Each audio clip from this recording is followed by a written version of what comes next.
Hayyee erga jettanii galatoomaadha. Jalqaba irratti dubbiin baay'atti farra ittiin fe'an jedhanii waan dubbatamuu qabu isinuu dubbattanii. Osoo dubbanne waan baay'ee dubbanna garuu keessi keenya nu gabataatuma caluma jenna. Takkaffaa irratti abdii wanti barbaachisu du'aa'idha. Lammaffaa irratti akka namummaatitti cinaa dhaabbatudha. Sadaffaa irratti dammoo waan tokko waan kanarraa waan seerri qabee jirudha waan ta'eef amantaa lamaanis walitti oofuutiin dhiifne waan hundarraa bilisa taane egaa rabbiiti kan murtii kennu rabbiidha. Egaa rabbiitiin immoo seerrilee waan qabee jirudha.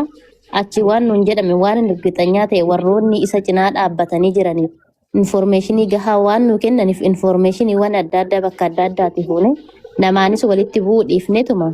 Ammaaf waan godhamuu qabu daruurii isa barbaachisu maalidha du'aa'ii fi gargaarsadha. Akkuma beekamu akaawuntiin isaa asirratti laxxafameetiin hin jira. Namoonni kamiyyuu hanga dandeettanii sa'aatii kanatti cinaa dhaabbattanii dabalata dammoo warroota miidhamuu isaa kanatti gammadaniif akka namummaatitti ana wantoota natti dhagame waa hedduu jira maaliif alhamdulillah an islaamadha laakiin yoo kiristaanallee ta'e haqa narraa qabu qaba. Namni kiristaana tokkollee yoo rakkate cinaa dhaabbachuu hammaasaa yaaduu dhiisuu kiristaanummaan illee akka sana naman ajaju. Fakkeenyaan yoo nan miidhama kiyya sana natti gammadu osoo hin taane yoon dogongora kiyya sana irratti na dhiisu osoo hin taane akka namummaatitti kiristaanas ta'e islaama akka yaadatitti namni tokko gaafa yaada tokko naaf kenne yaada sannan fudhadha sila islaama ta'e yookaan sila kiristaana ta'eef miti. Kanaaf yooma fakkeenyallee ani kanan dogongoru ta'e dogongora kiyya sana irratti na laaluun qabu namni kiristaanaa tokko. Yoo nan miidhame moo miidhama kiyya sana irratti na laaluun qabu. Yoo mallee gargaaruu hin dandeenye callisuun waa guddaa callisuun deebii. Waan kana akka hawaasatittis akka seenatittis akka amantaatittis waan an argine warroonni waa'ee kana walitti oofaa jirtan ofii keessanii akka namummaatitti sammuun keessan akkamitti akka isin yaadaa jiru Allahu a'lam ani hin beeku. Waan biraa isiniin hin jedhu rabbiin isin haa qajeelchu. Warroonni immoo kiristaanas taatanii mucaa kana cinaa dhaabbataa jirtan guddaa isaa galatoomadha. Rabbiin waan ofii jaalatte isiniif haa kennu. Ani xumureera. Assalaamu alaikum. وعليكم السلام ورحمة الله وبركاته. قمامي قوتي تمورت ما شاء الله قالتو من الفادو بوليس كينيا محمد أمين يوكان دينا السلام عليكم ورحمة الله وبركاته. وعليكم السلام ورحمة الله وبركاته. بسم الله الحمد لله الصلاة والسلام على رسول الله صلى الله عليه وسلم. كان نكبسة هندا ربي أفيسو كان قوقا قبوندا ربي رابكسو وان جدن يرو أني وانا جدو جراته. السلام عليكم ورحمة الله وبركاته. آمين اللهم آمين. جدن يرو أيدر فاس ميان فاس إسنيس جتشا ترتني. أيه قالتهم الفادو اتيان سوداني أكاونتي نموني غافتا جرتن كنو أبوليس كينيا طاهر أكاسوما إبسا محمدي أمدين كو محمدي أتشي فرأچو دندسو فيسبوك أحمد حسين أربايرا أرغچو دندسو فيسبوك سمية تصفاية جلا فيسبوك حيدر عبدي بلسمة جلا أرغچو دندسو فيسبوك نمو تحدو رجل پیجی استاذ ابسا اسنجلاتی اکاونتی ارگچو dandeessu jabaadha dhimma gargaarsaa irratti wanni godha focus godha wanta addaa insha Allah waan addaa arguuf jirra waa'ee boleessa keenya abdii raggaasaati wal qabate abdii raggaasa kan isin ajaa'ibu guyyaa tokko bilbilee fi bilbilaan duukaa seen beeku wallahi sadgaan jedhu Muhammad Amin hin beeka Saami Karrahiu fa nan beeka waliinaa sona keessaa nu jechuudha garuu sakana wallahi guyyaa tokko dubbisee hin beeku ani keessaa waliinaa sona hin beeku lakkoomsa waliin qabu dhugaa sanitti dubbachuuf jechuudha.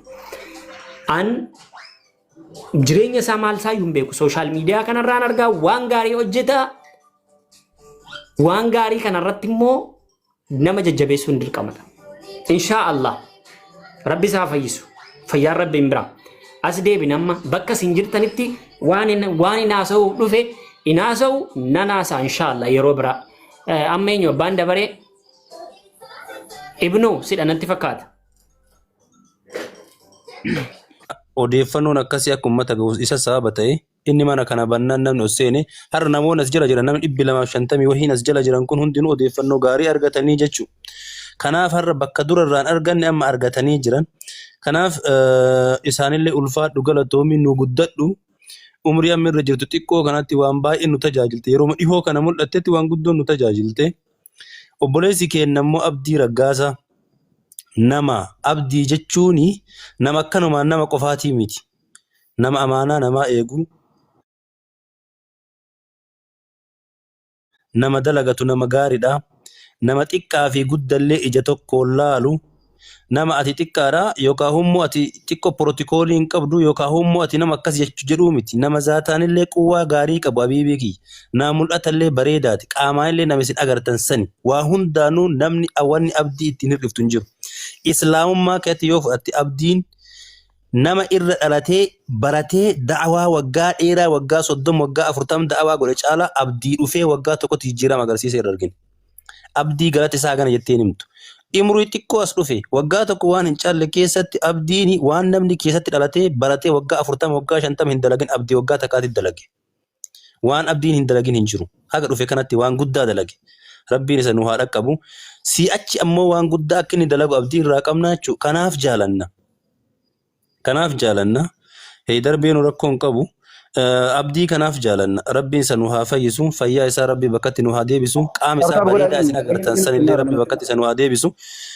Kanaaf borullee iftaanillee odeeffannoo haaraa argattanii hundi keessa immoo namoota gaafii ammas jala dhufaniitiin waan tokko tokko barreessan. Waan tokko shee ibsaanii waan tokko jedhee beektaa deengadda ibsaanii nuka himnu namatti himna jedhee nama namummaa qabutti ka itti himnu ka waatti dubbannu nama namummaa qabuu jedhe. Namni gariin uumetti nama ta'ee dhalate malee adeemsi isaa ka bineensaatti jira jechuudha. Ka bineensa caala walitti jabaatu jira jechuudha. Bineensi baruu fi waliin nyaatu wal wajji ta'ee waa nyaata malee. Kanaaf namni gariin akkas fakkaata. Akkasan namummaa hin qabu namummaa keessaa baabeeta waan barbaadellee yoo ta'e namummatti ittisuun kun waan gaariidha. Hundi namaa waan kana beekuu qaba. Wanti jedhan wanti namaan jedhan baay'eetu jira.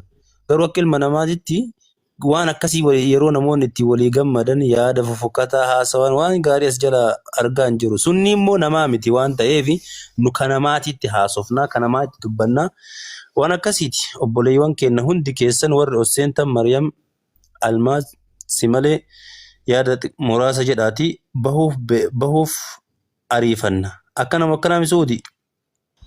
Yaa ani manichi kun dafaa irraa bahan malee beektaa.